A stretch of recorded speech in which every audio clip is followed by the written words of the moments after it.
Thank you for joining us today again. We love you guys for all your support that's always been with us through this journey.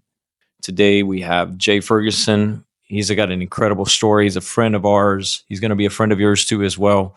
When you get to know his story, the pitfalls, the things, the mistakes that he made, the things that he shared with us, very powerful stuff. And even in the condition of feeling that no purpose, no hope, even suicide, but God redeemed his life. God gave him a second chance, and he tells his story, and it's a really incredible story. Now he's in a position of great respect here in Houston, and you'd be surprised where he comes from. So please join us today. I know you're going to be blessed by this episode. Again, thank you for joining us, for the comments, the likes, the subscriptions. Thanks again for all the support. We love you guys.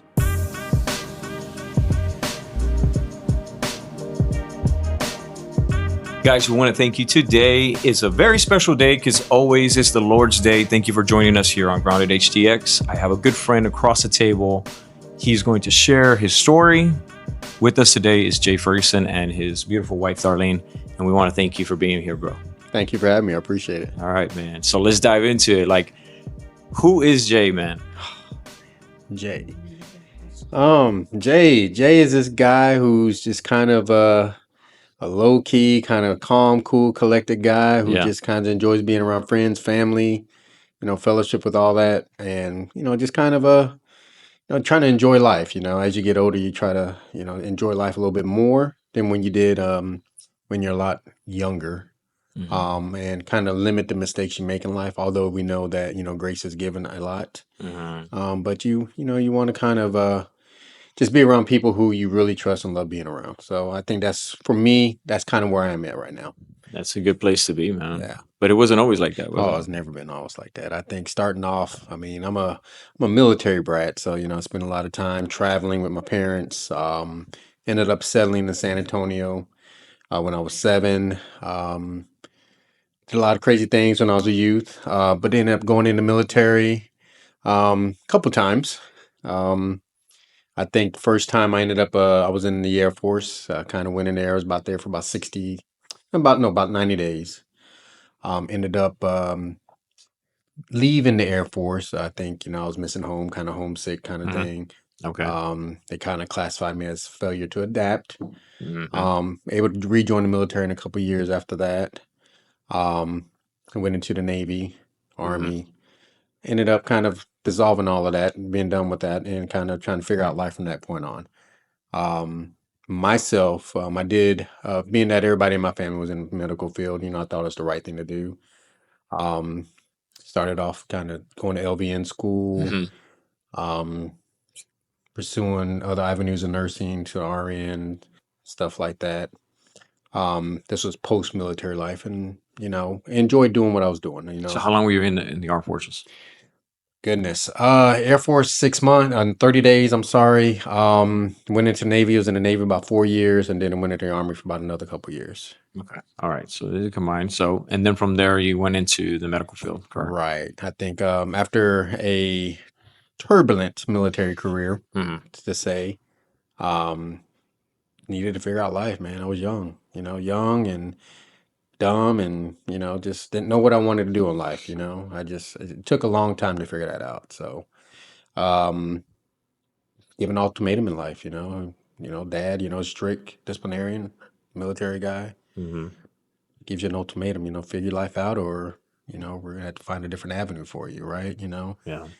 I think, so decided to pursue nursing, decided to go to LVN school, and loved it. I think that's kind of where I found my niche in life. I like taking care of people. So Yeah. right. But the most incredible thing is that you had your dad. There's a lot of people that maybe even watch this podcast. They don't have that. They don't have the luxury. They don't have their dad, to actually, you would probably think, well, my dad was real strict and like this, that, whatever. But some people don't have that, man. I guess, growing up, yeah, I did think my dad was really strict. I mean, I used to say a story all the time, my dad, we didn't have the niceties in life, right? I mean, we grew up, even though we were a military family, we didn't have the niceties in life. We had a house, we had a roof, we had food on our table, and that's all he really preached to us, this is what I take care of. All the other things that are going to come to your life, you're going to have to work for, right? So I didn't want to work. I didn't want to do anything like that. I wanted it. I wanted to be given to me. So that's where my struggle was. No, that was a struggle. So tell me about what it was being in, pursuing the nursing career. I loved it. I think being a nurse again, I wanted to kind of be the best that I could be at it, right? I wanted to pursue every avenue that I could to make myself more marketable, to be able to, you know, find what I wanted to do in a profession, right? I think when I was able to find that and go to school get my RN after being an LVN for about a good 15 years. Oh, Um, so you're 15 years. yeah, 15 years as an LVN, Wow. another 5 years as an RN, and I think after trying to figure that out and going down that avenue, I found my niche. I even to this day I don't practice nursing, but I think friends, family that are in need of advice or who are hospitalized for whatever reasons, I'm always the first one at their bedside. Yeah. I think that's just kind of where my heart was at. Wow. So when you go through this avenue of, what's the best memories that you have being a nurse bedside, whether it was a bedside, an event, a current thing, something that maybe stuck out and kind of like sticks with you? I love bedside. I think being able to nurse someone back to health or to the best physical place where they could be Mhm. and getting the praises from them. Hey, you're probably one of the best nurses I've ever had. Thank you so much. The family, that are, you know, their gratitude that they give whenever, they see their loved ones walking out of a hospital or, I mean, by chance, unfortunately, if, you have a patient who doesn't do too well and whatever saving measures you have to do for them, at least, the gratitude that you get from inside yourself, but also from the family and friends that come in there and see what you do for them. I think that's probably what I got Yeah, most out that's of it. honorable. I mean, I think that my wife could probably say the same thing, moments of time where, she was telling me stories of like children, she worked in pediatrics, so like the parents are coming by, the child surviving any kind of like near death experience, the parents being grateful about that. Oh And yeah, to, it's probably the best feeling you get, and even now to this day. I mean, my wife's mother was hospitalized for something, and I mean, it was good to hear that she turned to me for all the advice, right? And she actually, because she she trusts you, bro. Yeah. exactly, she Yeah. trusted me, and she knew that that I wasn't going to steer her in the wrong way in any of the decisions that they would have Isn't made, that right? crazy, man? And you kind of think about it, right? You think about while you're at the bedside and you have a loved one that's sitting there, and you want the best for them. You Hmm. want them to be taken care of in the best way possible.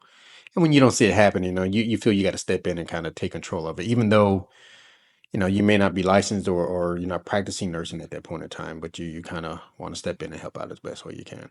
Well, I mean, that's the right thing to do, right? I mean, Yeah. especially it's so funny, but I'm not in comparison, but like the funny thing is like I'll probably be like at Walmart and in the automotive section picking up whatever chemicals. And I'm a master mechanic. I'm a mechanic, so I hear the people saying like, "Yeah, picking this up because my uncle told me to get this battery," and I'm just like, I don't want to be nosy, but I'm like kind of listening to them, and they're like, "Oh yeah, I'm picking this up and I'm buying this and buying that," and I'm just standing behind her. I said, "You don't really need that." And they're like, "Oh, excuse me." I was like, "No, I don't. You don't. What's going on with your car?" And then the lady will turn around like this happened actually recently. Like, so what? Like kind of like total strangers. Like, well, why do you care? Kind of like And I was like, no, just I work on cars. Oh, you do? Okay, all right. Well, my car's doing this and this and this.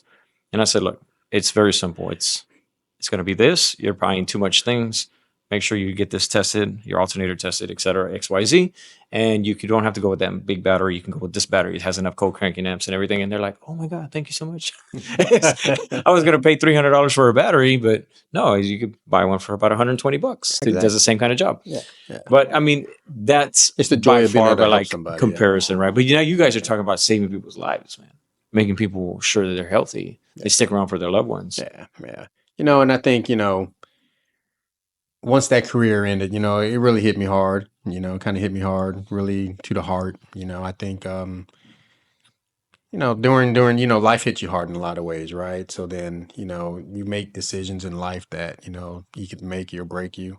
They can either tear you up or you move up from it, or I mean, it all depends on the person. It depends on the person you are and the person's side, what kind of perseverance you have, right? Yeah. And in that case, being a nurse for so long and loving it and loving what I do, I think when decisions you make take that away, you kind of try to find a new purpose in life, right? And Yeah. Isn't God is all about second, third, fourth, yeah, fifth yeah. chances, brother. I I wanted. think I and I wanted. think in my case we're talking about 10.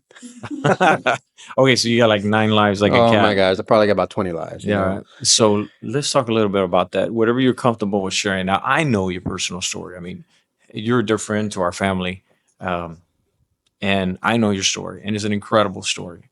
But I know that there's places that you can only take us where you allow us to go. Right, right. And so, why don't you share us a little bit about that? I mean, long story short, like I said earlier, you make kind of those decisions, right? And I think your life, you try not to let life and your things are going on in your life dictate what you do, but unfortunately, it happens, Hmm. and I think in my case, going through certain family challenges at home, marital challenges at home, you know, um, and trying to get out and trying to find a way out of those challenges.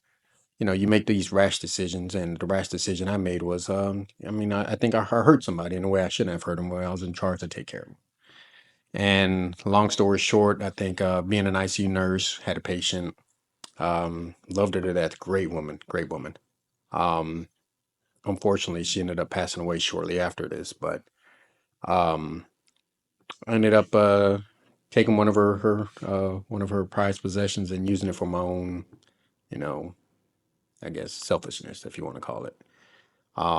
And at that point, you know, it wasn't a great outcome. I think that we ended up having to go to court, losing the license, and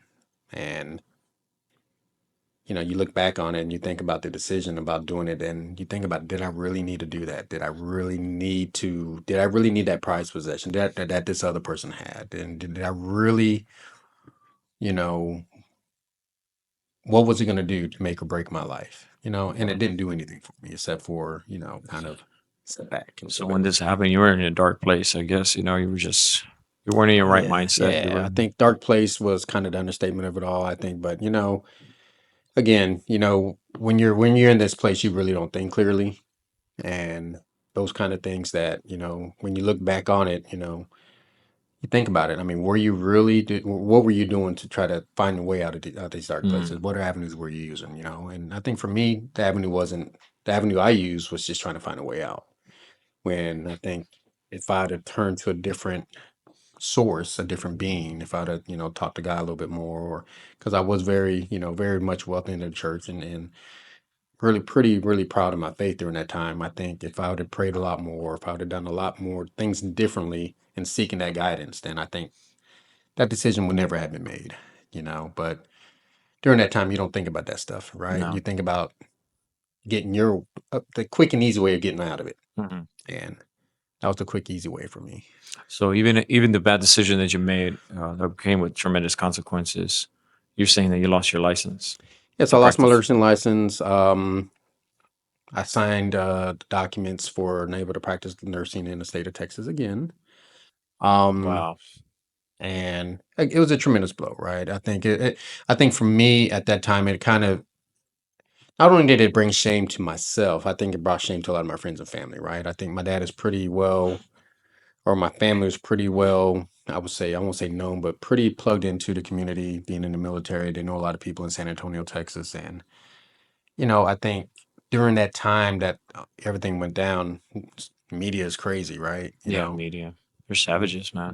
Being have you faced on all over TV screens on all three news networks, and Oh my it's god. just kind of So crazy, so how did that go, man? Because I mean, you must have found out like how quick was it? I mean, woke up one morning, got a phone call from some family members stating that I was on TV. Got a phone call from friends saying you're on TV.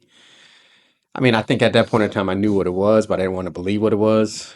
I turned on the TV, saw it, and I mean, the world just got turned upside down at that point. I think Um, the Wow. wife at that time, I mean, think not the beautiful woman with now. Yeah, of The course beautiful woman with not. now is my guardian angel, so to speak. But I We think love Darlene. I think the wife I was with then, I think for selfish reasons, I mean, I just felt I wasn't supported and all, although the mistake was made on my part. Hmm. Um, as the adage goes, death to your part, right? I think that, Hmm. I felt that I wasn't being supported by her. I had a lot of blame and a lot of selfishness, a lot of shame on my part, Okay. kind of overwhelmed me a little I know bit. you can beat yourself, and you're holding yourself accountable to it. Yeah, I know you have so absolutely. many, but can you just share a little bit of that? Just elaborate what it is to feel like unsupported, because I'm right there with you, bro. Because I think for me, I think in a sense is, when you do these things and you make these decisions, and although, they are the wrong decisions you make, right? You think about, you know, having, do you expect your family and friends to be supportive of you? hmm Absolutely. You expect that. Although, anger and disgust and whatever may sit with them, you are family. They are your friends, right? This is my wife. This is, people, woman that we have kids with and stuff like that. And you think about that and you're like, man, how do you turn your back on something like this? I yeah. mean, how do you pick, I don't know, a career or your outside friends over your husband? And it was Well, devastating to think about that, yeah. right? Well, with the ship was sinking, and Oh, it was sunk. it's like, It was yeah, sunk. It yeah, wasn't sinking. It was sunk at it that was point. I sunk. mean, it was sunk to the point where I sat Yeah, on the, so the person just jumped ship and said, yeah, "It's I just got to save yeah, myself." I got to And save myself, and it was to the point, again, it's to the point where, when this is happening around you, what do? mhm. I mean, you think about life. You think about, man, what did I just do? What did I just do to your friends? What did I just do to my family? What kind of shame did I just put on them? You don't think about yourself. No, you don't. You think about everything else, everybody on the outside. Hmm. But then you also think about what would happen if this wasn't here, right? Yeah, If all of this could go away quickly, yeah, you know. yeah. And we'll talk about that in a little bit. But here's the thing, man.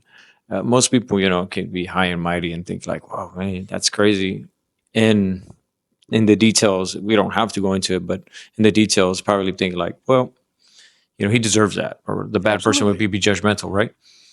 But I guarantee there's people watching this right now have done way worse. You just ain't got caught. People say, "Oh my God, that sin is so great," or this person, or you see, they talk about our circumstances. Oh, Pastor Danny was like married for 20 years and then he wasn't. And then the talk and the conversation I have a wonderful restart on life. A beautiful white Darlene, she's here, and we've been married going on 3 years, soon to be 3 years, and again another God sent. But here's the thing: during that process, it's like you start to think about people can talk all they want, but like, dude, you just ain't got caught. You just haven't paid the piper. But what I've learned in life is that everybody pays the piper, Oh yeah, in one way or another. one way or another. In one way or another. I We don't mean, believe in karma, but the scripture says you reap what you sow. yeah. And I think during that, I did reap what I sow, right? You think about that. I mean, you think about prior to that, all the mistakes you made, right? And this is the stuff you're reaping up till you get to this point. Too, it's a culmination, Mhm. right? Is it the first time this has happened? No. Well, it wasn't the first time it's Yeah. happened. Was it the first time I ever did something like that? No, it wasn't. But as you continue circling and cycling in this process, right? You again go back to what you say, you reap what you sow, and at some point in time, it's gonna come back.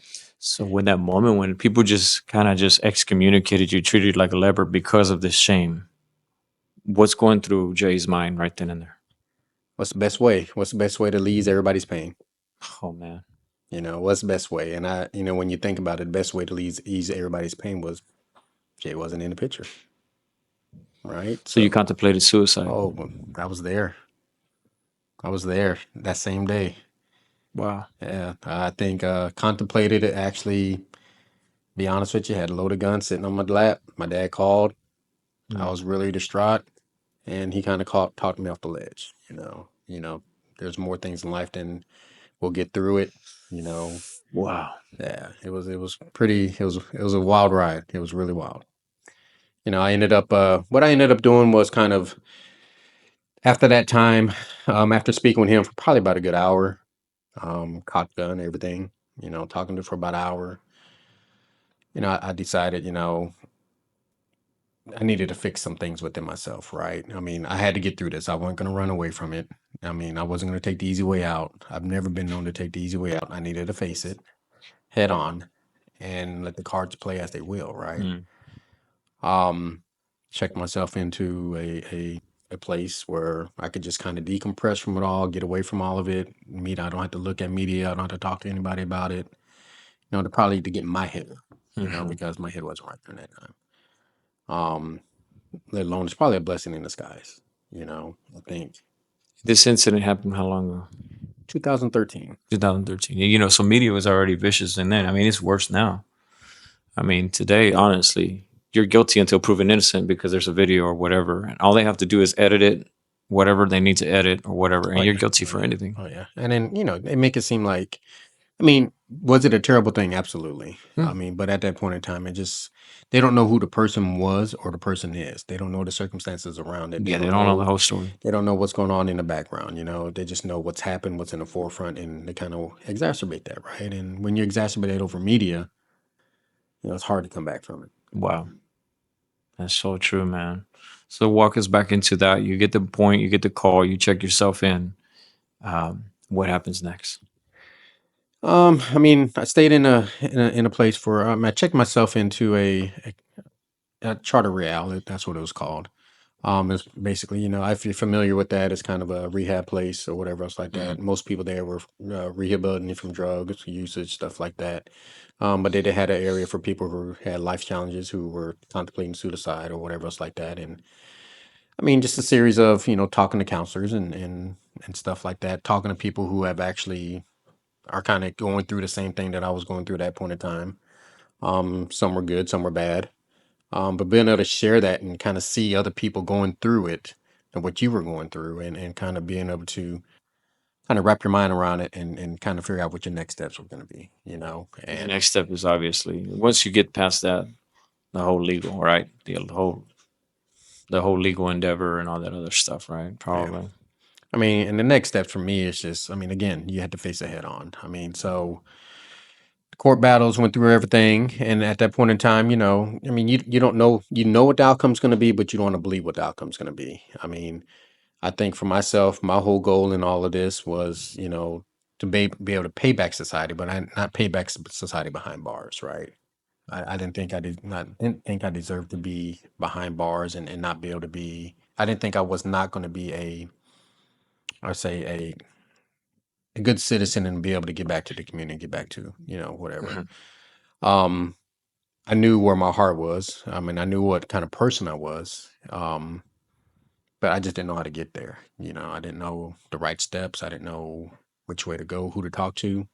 I mean, because at this point in time, everybody's turned your back on you. So I, in turn, went through the process, and you know, unfortunately, losing a license, something that you cherished and loved for about, for 20 some odd years. And a lot of people will judge you on that. Say, well, if you cherished it, why would you do that? I mean, again, you just really don't know what kind of things you're going to do when you're faced with whatever challenges you're faced with, right? So luckily, I met somebody who, knew my story, knew what was going on with me, and this person kind of helped me through it all, and yeah, kind of helped me through it all. I mean, she knew what was going on with the story in the background. I mean, I think she went to court a lot of times with me during the times when I'm angry at the world. Mhm. She took the brunt of it. I mean, Wow. she took a lot of it. When I say a lot of it, a lot of it. And it's when you're filled with anger, and you don't really think about the people that you're all that are helping you, or they're there to help you. You just Wow. you just want an outlet to be able to throw that anger on. And Hold on, I gotta stop for a minute. I gotta pause because this is very helpful. What did you see in him? I mean, what did you see that what did you feel like when you said I gotta help him, or I love this man, or what happened? Well, I didn't love him at that point. We had actually just met, kind of. So it was towards the end of his legal battles that I met him. Um, And honestly, my mom, I come from a very strict family, and the majority of my family are law enforcement. Um, but I'd have to say that there's one thing that my mom taught me is that everybody, like, forgiveness. And my mom is a big believer in giving people second chances and having and like really truly believing people for who they are for face value. And so I remember when my mom met him and she wanted to help him.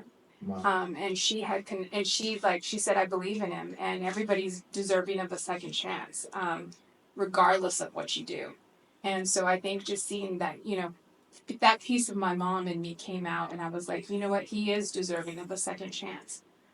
So our relationship was growing at that time, and he was just, I don't know, I'm a caregiver by heart, and I think that it was just, we were growing on each other, and I enjoyed his company, and he was definitely, I saw him for who he was. He was a good man, and I wanted to help him and be there for it. So, yes, he's absolutely right. It was challenging. It was hard. Um, Sometimes I wonder, like, why I didn't run away. Like, I had every opportunity to run away and go the other way. He wasn't very open with me at the beginning. Obviously, he was shameful. Yeah, there's a lot of shame. Yeah. It was actually a mutual friend of ours. Who told me what he had done and sent me his information to Google him. And when I Googled it, I confronted him, not because I was judging him. I was just like, wow, is this really what's going on in your life? And he was honest with me and we talked about it.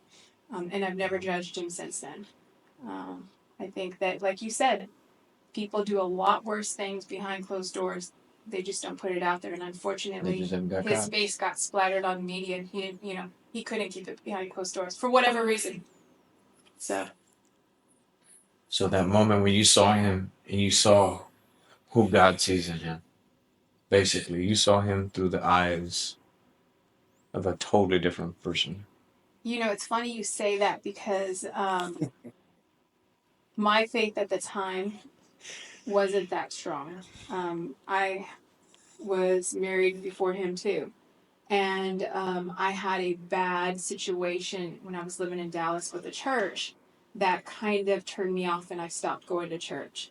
And one of the first things he did is he invited me to the church that he was going to. And I was like, oh my God, this is kind of weird. But yeah, I saw him for who God wanted me to see. And he's actually the person who brought me back into my faith because when I met him, I had turned away from church. So it's weird, really weird now that we're talking about this, like the full circle. How it's a full circle. Yeah. So you save him, he saves you. Yep, pretty much. And he says that, Yep. Isn't that beautiful? How God works. It is very. That's kind of like my story with her.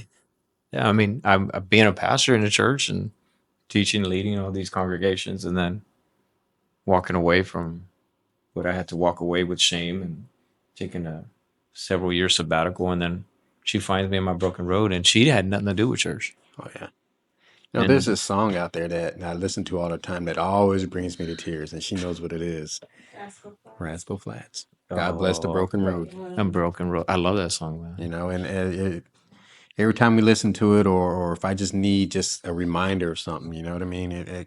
That song kind of brings me back to when we first met and during that time. And I mean, she was there. She was there, and he did bless that broken road. I mean, that road was gone. I mean, it was really bumpy. And man, it's so powerful because now we're talking about in all the mess and brokenness of life, and then love, what really is agape love, who isn't through God, through Christ Jesus, right? He finds a way. Oh yeah. So here you are trying to, I guess, piece yourself back together, but you're in church. She's not. She comes. She loves you through this whole process because you're already fleshing out the things that you have to, and then you guys, here you are, a strong couple. I'm not saying it hasn't been easy, but I guarantee you, talking about this more even reignites the reason why you're here. It's crazy because when he was going through that time, that wasn't the only thing he was going through. He was at the tail ends of a divorce, a really messy divorce. They had two younger ones.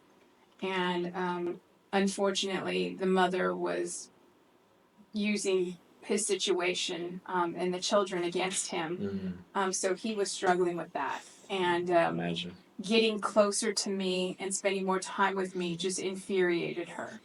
And she did some really crazy, wild, toxic things.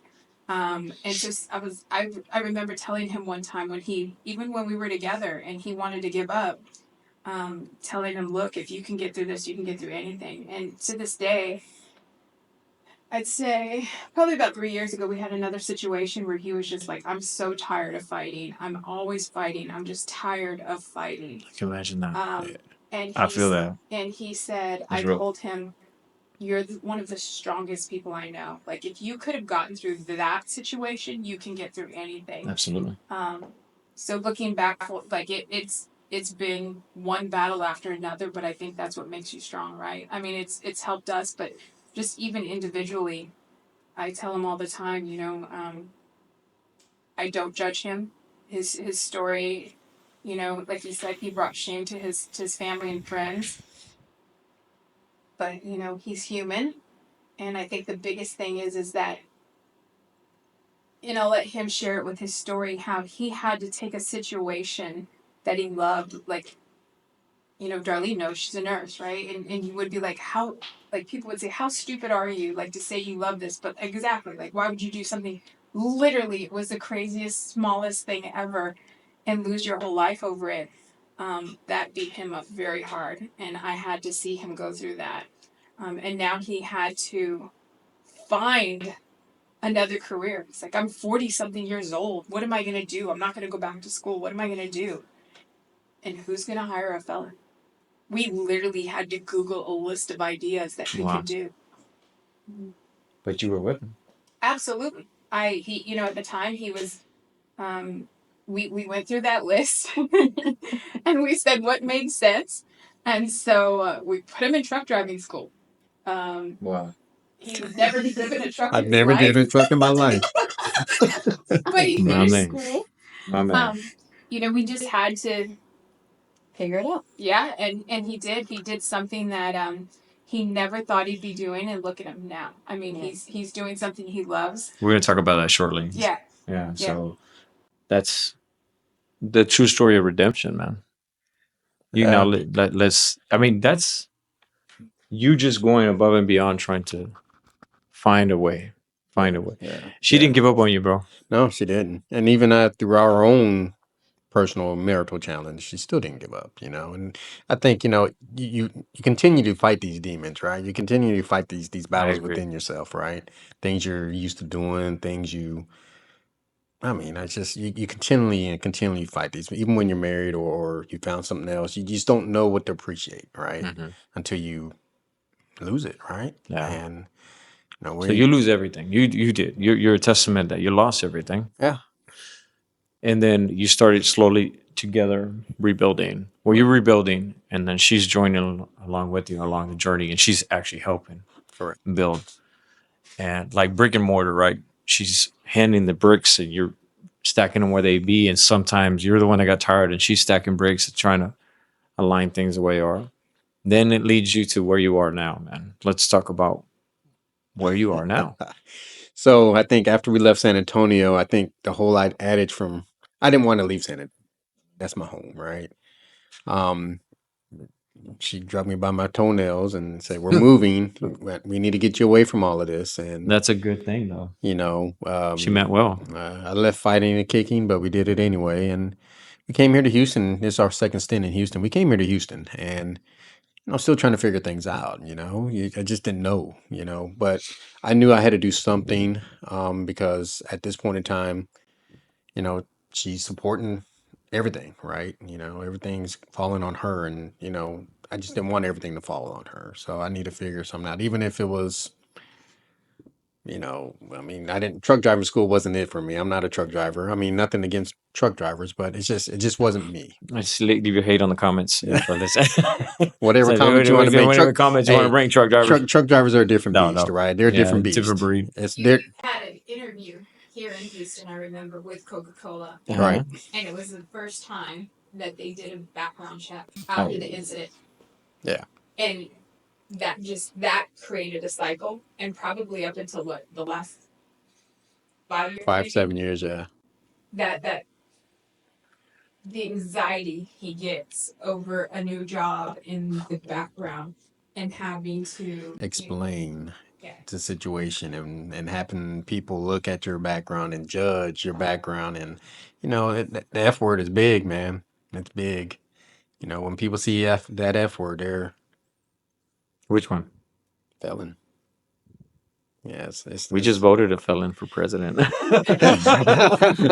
I mean, that's a different story and a different conversation. And he won with a landslide, didn't he, Victor? He won with a But landslide. when people sit down on the background, the judgment comes out. But you got to think, you got to see almost the irony behind that, man. Oh yeah, no Because doubt. God will not be mocked, man. You know what the scripture says? That reminds me of a scripture. I was actually going to pull it up, but I know it in Spanish and then I will translate it in English. Cuantas veces cae el justo, Dios lo levantará. As many times as a just man will fall, God will lift him up. That means 1 time, 5 times, 10 times. But when God sees a person that is just, and if you fall, he will pick you back up. Because God is a God of redemption. And that he did. I mean, I think at that point in time, I had to start believing in that, right? Mm-hmm. I mean, because I didn't believe in it, and she says full circle, right? I'm the one who brought her back to faith, but then I was slipping on mine, Mm. because of the circumstances, I and get it. I didn't follow through with it all, while at the same time, she was, head of steam, falling through her faith. So, Were you raised in church? Or do you? I was raised in the Catholic Church. Yeah. Mm-hmm. So you knew I knew. good, evil. Yep. Absolutely. Yeah, you knew. Yeah. Proverbs 4:26, said, raise a child, train up a child in his ways, in the word, which is the scripture. And when he grows older, he will never depart from it. But the most impressive part about it, that's incredible in itself, because when you raise a kid in church, they, in their back of their mind, they'll retroactively think, even if they're 20, 30, 40, 50, and they're like, I remember something about it. Something will stick out to them, and they're going to remember it because the word never comes back void. But if you read the context before those verses, in verse 4, it says, by humility and the fear of God are the riches and the honor of life. You got to just decipher that. And that's one of the scriptures that I wanted to bring up with this conversation that I felt led to share, because here you are, you're humbled, you're crushed to everything that you know.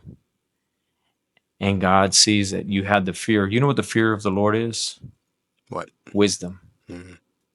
Because the scripture says the beginning of wisdom is the fear of God. So when you ask for wisdom, wisdom only comes by the crushing. There's people that are intelligent, right, Victor? They have people that have, there's a lot of people that are really smart, but very few people have wisdom. Right. Wisdom only comes by trial. That means those are the people that like the bankruptcy, the divorce, the getting up, the losing the business, restarting all over, the guys that lost and went broke, like those guys that never gave up. And then they build wisdom behind that. The scripture says that because of the humility comes, and the humility will come when you're broken through a process. And then the fear of the Lord, which is already granting you wisdom, then the riches and the honor of life proceeds.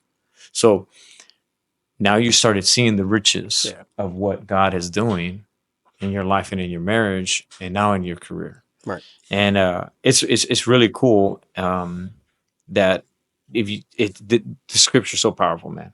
But if we apply it, like I said, as a kid, you're like, I'm gonna take my kid to church, and because the Bible says to take them to church, and they won't forget about it. Yes, this is true.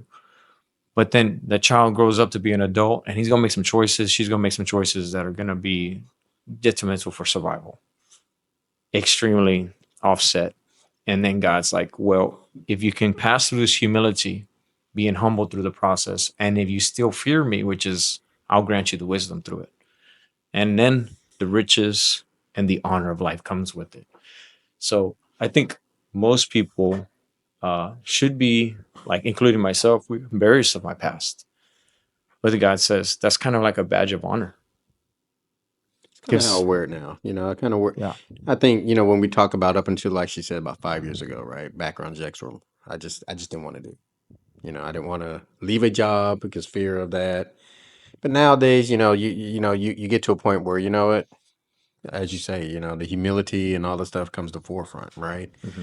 And you kind of wear that as a badge of honor, and so to speak. That's incredible. And you kind of just take it and roll with it. I mean, because at this point in time now, when you get back and you're I would say you're in tune with your faith again, then you kind of that kind of goes away, and you wear it as if it happened, and and then you want to share that with everybody. I mean, I think to a point in time when I became comfortable with it, we spoke a lot of times of me wanting to go to jails and prisons and kind of share my story with these guys. How I had maybe been able to dodge some time doing time for this stuff.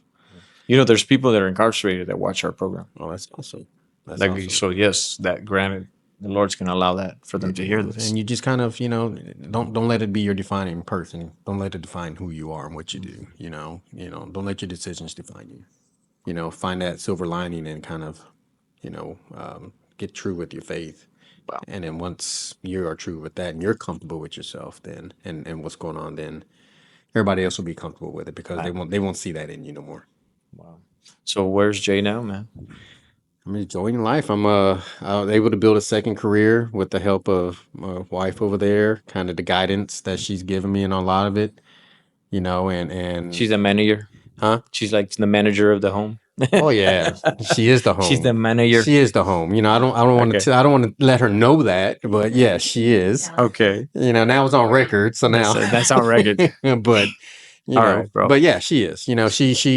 She's kind of guided me into some things, and I've learned a lot from her in the way you approach professionalism and the way we interview and just listening to her speak in so many ways because as I tell her all the time, she's the most intelligent person I've ever met. And kind of It's on record. He does. That's on record. But there's a caveat to that one too. He says I lack street knowledge, but I'm book smart. So yeah. So I mean, I was able good to, balance though, man. Yeah, absolutely. It's a good balance. You get the street smart, you got the book smart. Right. So I was able to build a second career. I mean, now I've been in this career for probably about another what? as long as we've been together. Yeah, for about 10 years now. So 10 started years. from the bottom and kind of worked my way up to where I'm now. Started off as a waiter, bartender. just kind of. You want to talk about humility? Being a 40-year-old guy going in there to try to wait tables at with these 18, 19-year-old, 20-year-old kids, and they're wondering what are you doing here?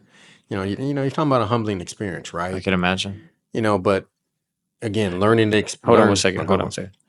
If anybody that's out there and disrespects your servers, I'm going to tell you, y'all need to stop. Do not disrespect your servers. Whoever waits on you, it's a hard life already as it is. Please respect them. Now, if they're rude is one thing. Talk to the manager or whatever. You can be a caring about it if you want to. I don't care. But if they're treating you well, do not be rude to them. They already have a rough life as it is.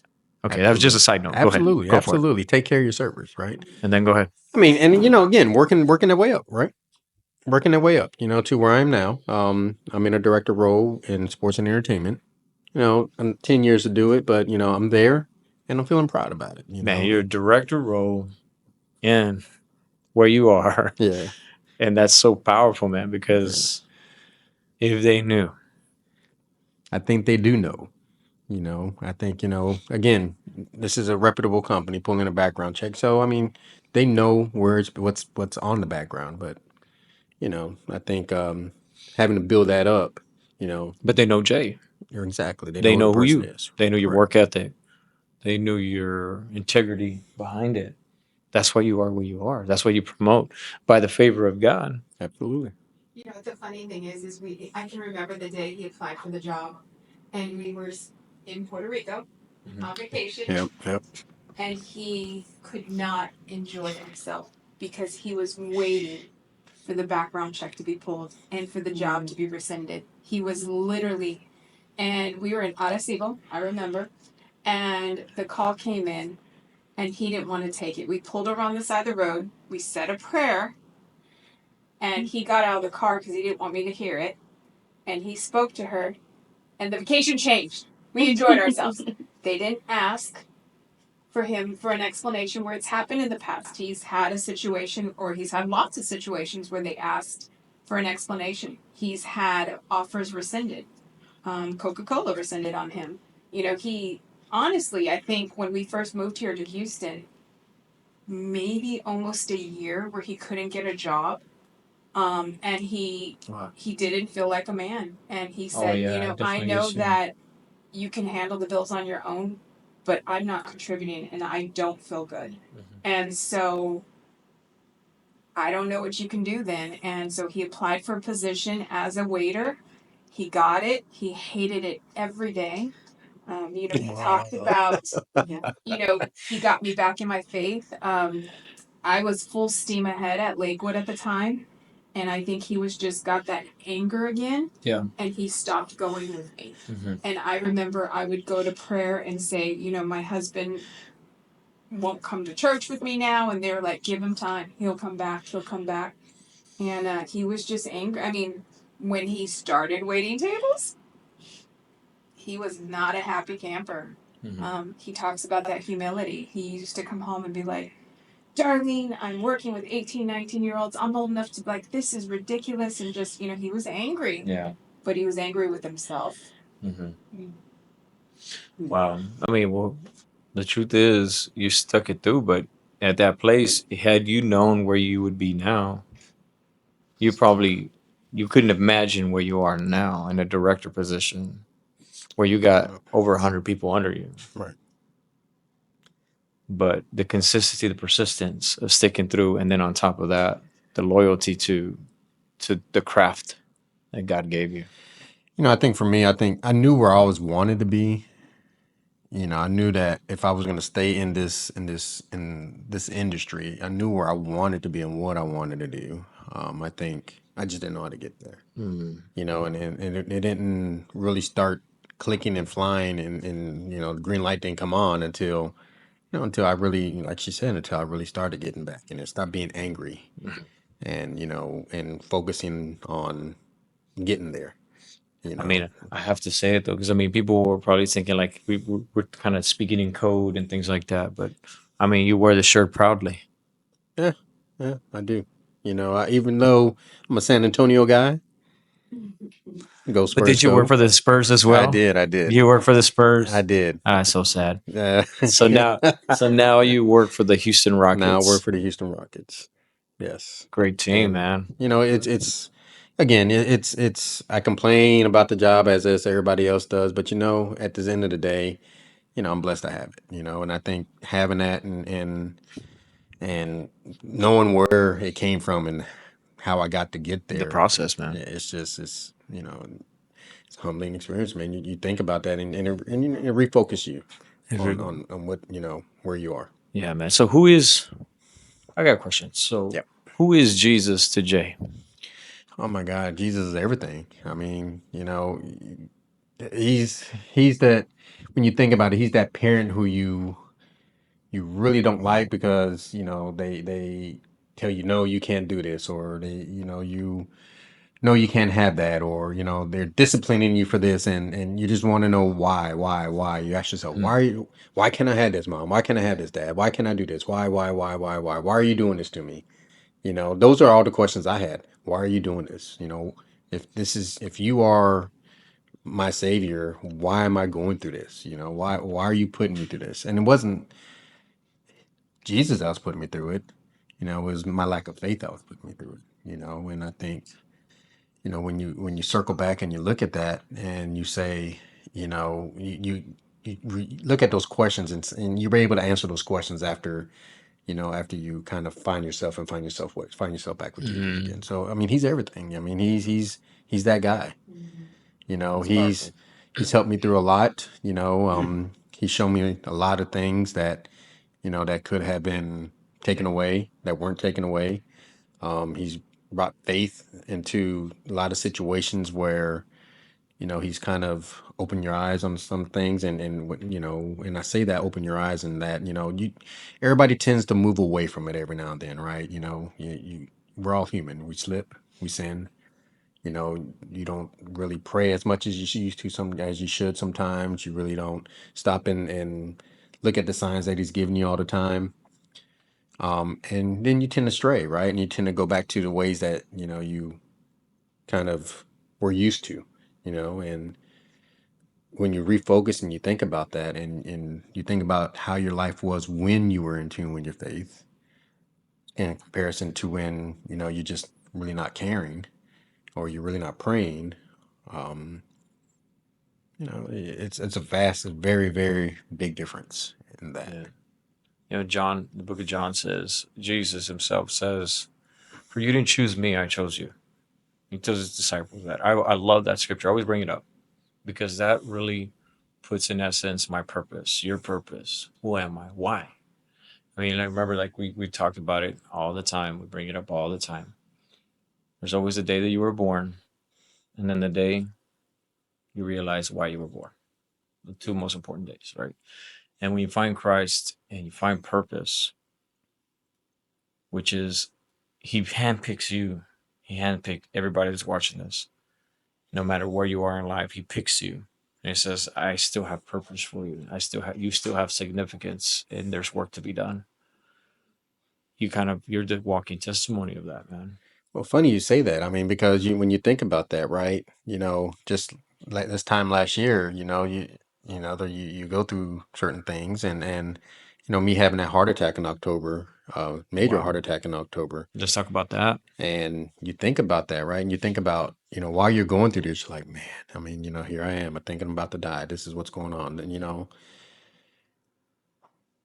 and she said one thing to me that really stuck. She's like, God's not done with you yet. I mean, you've been through all of the stuff that you've done, that you've been through, and right now, something he could have taken you, but he's not done with you. He's still got a purpose for you, and you need to realize that he has a purpose for you. And it gives you a whole new thing on life, right? You think about it, right? You think, hey, I'm gonna take this time. I'm gonna spend the time with the people you love, the people you care about, and enjoy life in its entirety, and not worry, and continue to call on him when you need it, right? And not worry about all the things that you cannot control because you're not in control. Yeah, we were at the table, we were breaking bread. And I think that's the best way to have church, right? When you break bread with others and you honor us to be at our table today. And we love you guys for being here with us. But when you were sharing the story about like you're at work, you get chest pains, and because you've been in the medical field, you were a nurse for 20 years, you're like, I know what's going to happen. You make a phone call. How did you feel when you got that phone call? I didn't believe him.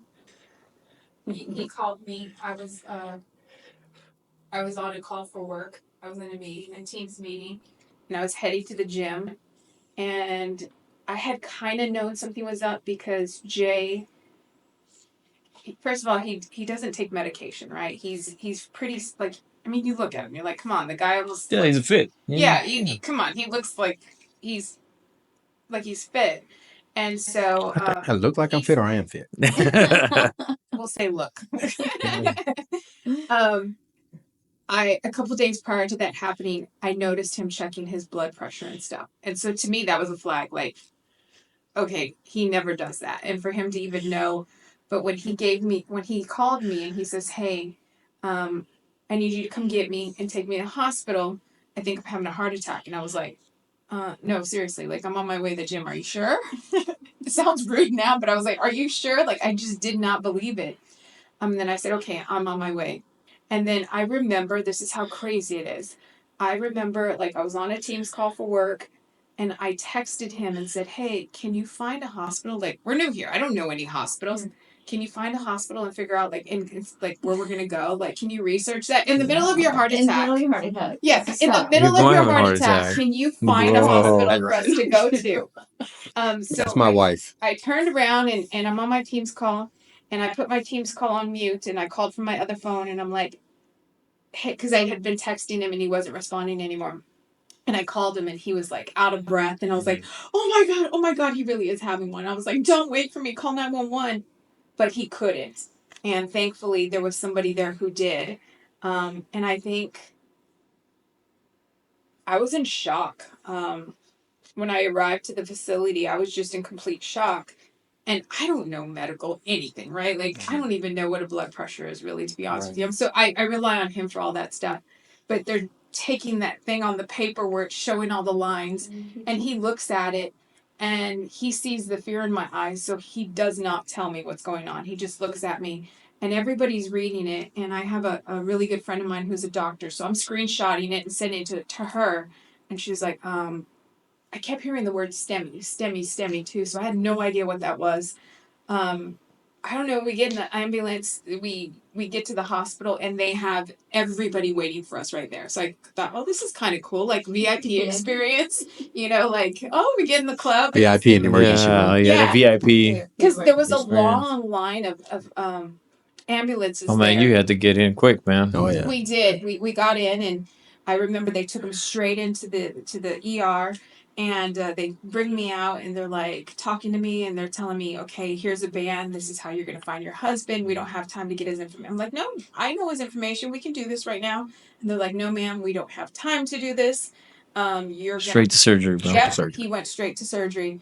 And I remember walking up, and I'm at now I'm really confused, and I'm asking the doctors all kinds of questions, and he had to step out of the elevator because he didn't want me to hear. And I was like, I'm not leaving my husband. And they're like, yeah, you are. And literally, I have the picture. I sent it to him the other day. I didn't even know he was in surgery. I was sitting there, and I saw Hotel 38, which is what they called him. And it said in surgery. And I'm like, oh my God. And I remember going up to the lady and being like, can you tell me why Hotel 38's in surgery? And she's like, the doctors will be with you when they're done. And I had no idea. Like, I could not believe it that he was having a heart attack. So you had a widowmaker, huh? Yeah. It's 100% occlusion of my LED artery. Am I right? Yeah. I remember. See. So the funny thing is, like, you guys in the medical field and the other doctors working on them, and you guys kind of like coaching them and letting them know, hey. Oh yeah, nurses what are you are the doing? worst patients for sure. Oh yeah. Yeah. I mean, I knew what was going on. I mean, I looked at the EKG strips. I knew exactly what's going on. I mean, I haven't lost that knowledge base, but I just didn't want her to panic. Yeah. I mean, because I knew that she'd have probably went up in a tizzy if that would have happened. But I mean, I knew I was trying to stay as calm as I could for her. Mm-hmm. But so you survive all of that. Yeah. You get past it's been over a year. Yeah. You celebrate a year. Yep. Of this life scare. Here you are, kicking. Oh yeah, you're on 10 toes, handling business, doing everything that you got to run there at the Toyota Center and all that kind of stuff. Absolutely. I think I'm running circles around that place. I mean, I bet you are, because we know, we see you there. So we see you there. So here's the thing, man. We're gonna be coming to a close, but I do want to share this. Like you said, having to restart basically your life at 40. Right? Mm-hmm. Somewhere around 40-ish? Yeah, 40-ish. Okay. When you turn 40. When I went to Israel, the times that I've gone, I sit down with some rabbis, and rabbis always tell me that it was not just one, maybe 5 have told me that what they believe, that true wisdom and true life begins for a man at 40. Wow. That's deep. So, yeah. So they believe that happens at 40. Because they believe that Moses was first called when he was 40. Joseph was first called when he was 40. So everybody that's significant in their understanding and their teachings, including Elijah and Elisha, were at the age of 40. Jonah was called at the age of 40. So it's like 40 is a big deal to them. And that's why they can't wrap their mind around things why Jesus was called at 30. And then he had 3.5 years of ministry. But because, he's the author of life, right. He could do whatever he wants, exactly. just to kind of flex, right? Yeah. But I'm encouraged by your story. For more details, I see in the future that you're going to be a public speaker. I see. I mean, like I'm not saying I'm a prophetic, but like I see you speaking and sharing this, because it's just not a story of stick through it, picking yourself by your bootstraps, like anything they teach you in the military. It's not about that, just that. It's about true resilience and true grace and love through it all. Mm-hmm. Loving through everything. So I'm going to give you a last thing to say. What would you tell somebody that's on that verge of just like, I can't do this anymore. You don't understand, preacher. I mean, you don't know my life. I don't think I can continue anymore. What can you tell them that are watching right now? I think the main thing, and what I had to do is kind of believe in yourself, right? First and foremost, but also believe in your faith. Find your faith. If you haven't found it, find it. You know, talk to somebody, who's um, kind of in tune, with their faith, and kind of understand, what the meaning of life, and know that you do have a purpose in life, and that, someone that's on that, I mean, whether you're sitting on your bed holding a cock gun to your head, to your mouth, whatever it is, whatever it may be, if you're sitting in a cell somewhere, I mean, just know what your purpose is, and know that, through all of that, God's not done with you, right? He has a purpose for you, and have faith in that, knowing that He does have a purpose for you. And, what you're facing now is not the end all be all, and don't let it define you. That's great, man. Guys, thank you for joining us today. I hope this was a blessing to you. Those that are watching, stay to the very end. Anytime you're in Houston, go visit the Rockets, go visit the Toyota Center. You may see Jay. He's running things there. But you know what's incredible about things? The Lord loves you. And He's not done with you. He wasn't done with him. He wasn't done with her or anybody in this room. And He's definitely not done with you. So thank you for joining us. And we'll see you on the other side.